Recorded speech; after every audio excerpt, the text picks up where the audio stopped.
Hello बच्चों, कैसे हैं आप लोग।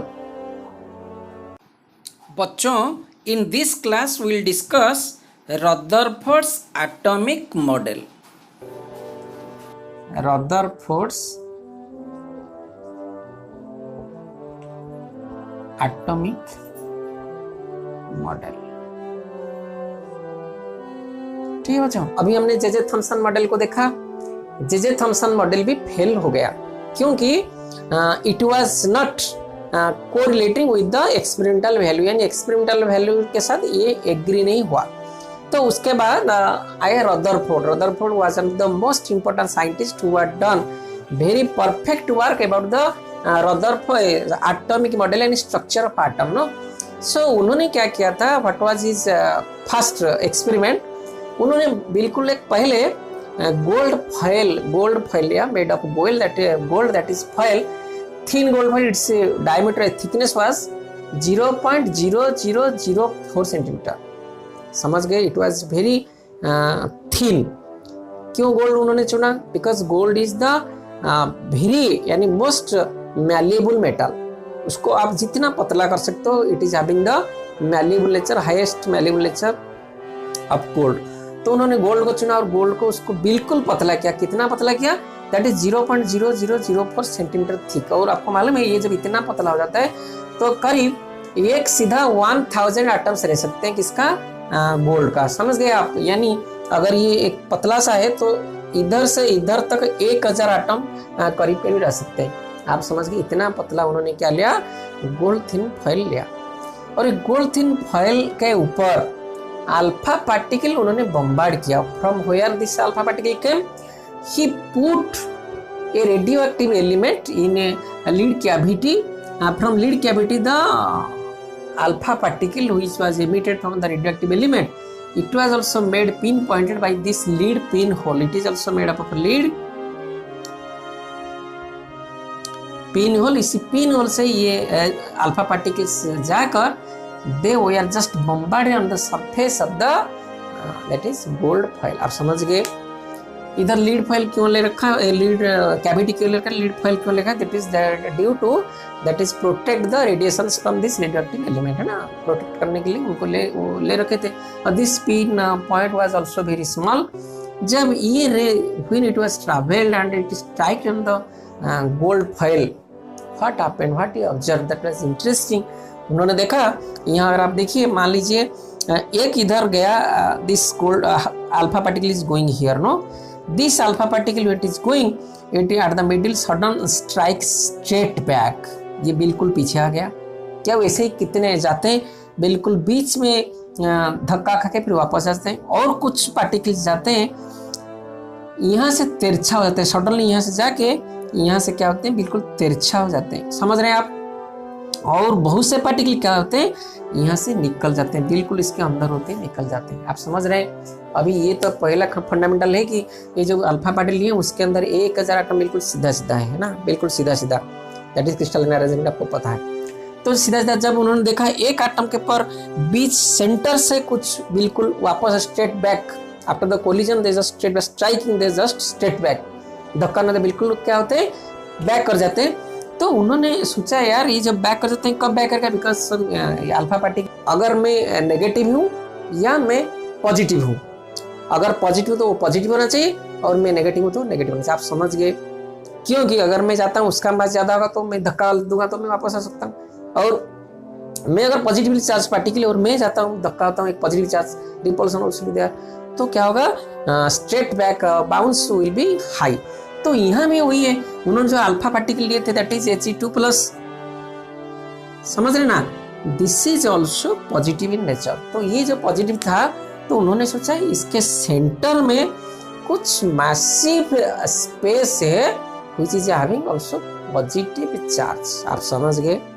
उनके दिमाग में ये बात पहला बैठा। दूसरा क्या हुआ, उन्होंने देखे बहुत सारे अल्फा पार्टिकल्स क्या होते हैं इसके अंदर बिल्कुल वैसे ही निकल जाते हैं, वैसे ही पास कर जाते हैं। ये जो अल्फा गोल्ड फॉइल के अंदर बाहर निकल जाते हैं। तो जो कैसे देखे, उन्होंने क्या किया, इसके चारों तरफ एक राउंड करके फ्लोरोसेंस मेटल दे रखे थे, ZnS जिंक सल्फाइड दे रखे थे। आप यहाँ लिख सकते हैं zinc sulphide, that was the fluorescence material, ठीक है ना, कोटिंग। तो ये क्या होगा, जब इधर इसके पर ये टच करेगा, दैट पार्टिकल क्या होगा, it will put a mark on that, it will glow, no, it will put a mark, या मार्क कर देगा। तो उन्होंने ये देखा बहुत से क्या हुआ, इसके अंदर से बिल्कुल निकल गया, इधर पॉइंट कर दिए, स्पॉट कर दिए, और क्या हुआ, कुछ गए और इधर से बैक आ गए, फिर इधर भी दे रखे थे उन्होंने, यहाँ दिखाया यार, इधर धक्का होकर फिर इधर आ गए, समझ गए। और कुछ क्या देखे उन्होंने, यहाँ धक्का करके इधर चले गए। तो धक्का खा के जब इधर मुड़ जाते तो क्या हुआ, इट मीन्स ये भी पॉजिटिव चार्ज और ये भी पॉजिटिव चार्ज, और इसका मास भी ज्यादा है, इसका मास भी तभी ज्यादा है, तभी धक्का खा के बाहर चले। मैं जाता हूँ, अगर तिरछा धक्का हो गया तो मैं साइड चला जाऊंगा ना, समझ गए आप।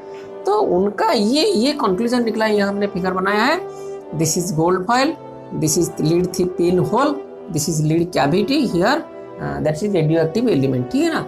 और ये this is zinc Z N sulphide coating, and that is fluorescence material which gives the which shows the effect of this particles we are striking on that, समझ गए आप। तो आपको ये लिखना है। इसी तरह ये जब यहाँ से रे जाता है, अल्फा पार्टिकल जाता है, some are just striking it and bounce back straight, पीछे आ जाते हैं, and many of the or most of the particles are striking straight or driving straight, penetrating towards this alpha particle and going just next side of the gold foil, सीधा चले जाते हैं। और क्या होता है, और कुछ particle just striking on this gold foil and there that is direction is just diverting, ये डायरेक्शन क्या होता है, डाइवर्ट हो जाता है, आप समझ गए।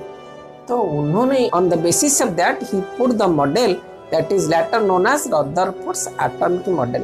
उन्होंने क्या दिया मॉडल में, वो क्लासीफाई के एटम को into parts, number 1 nucleus and number 2 और एक्स्ट्रा न्यूक्लियर पार्ट, ठीक है। तो ये न्यूक्लियस क्या है, it is the small positively charged massive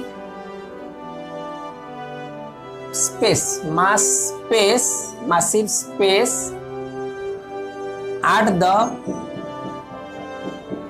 center of the nucleus, at the center of the atom, and it contains all the positive charge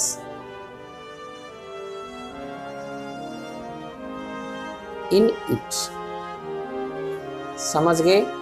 It contains all the positive charge in it और it is a small positive charge massive space at the center of the atom। ये atom के centre में कौन सा, nucleus, और ये सारे positive charge इसके अंदर रहता है। और इसका radius, the radius of it is about 10 to the minus 12 to 10 to the minus 13 centimetre. ये उनका पहला था। दूसरा extra nuclear part,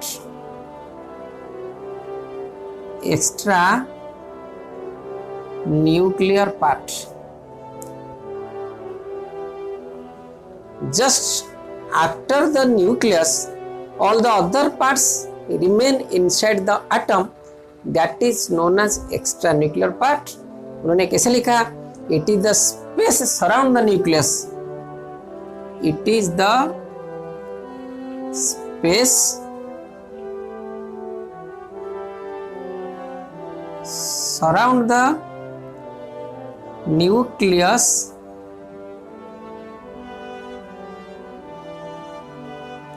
surround the nucleus, इसमें क्या रहा होगा, contains all the negatively charged and contains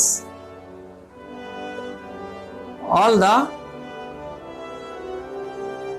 negatively charged particles, that is electrons, that is electrons are revolving around it,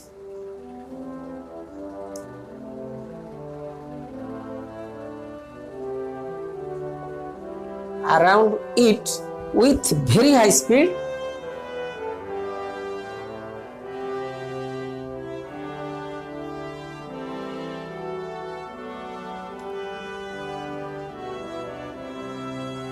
क्या उन्होंने कहा, extra nuclear part in the space just surrounds the nucleus which contains all the negatively charged particles, that is electrons, which are revolving around the nucleus with very high speed. समझ गए आप? और क्या है उन्होंने लिखा, the number of charged particles, positively charged particles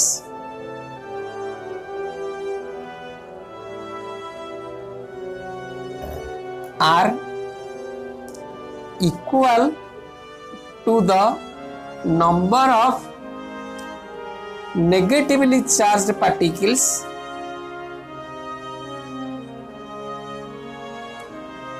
around the nucleus, around the, यानी जो न्यूक्लियस के अंदर जितना पॉजिटिव चार्ज पार्टिकल है उसके चारों तरफ जितना नेगेटिव चार्ज पार्टिकल घूम रहे वेरी स्पीड में, the number of both are equal. उसके बाद क्या हुआ, द स्टेबिलिटी तो होना चाहिए ना, एटम का स्टेबिलिटी कैसा है, stability is due to the balance between centrifugal force and the force of attraction between positive and negative charge particles. Number 3, stability of atom is due to the balance in force of attraction or electrostatic force of attraction, electrostatic force of attraction between positively charged particle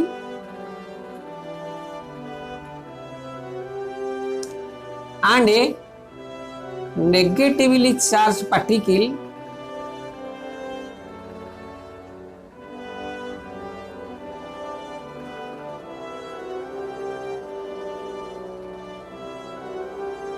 and the centrifugal force of the electron.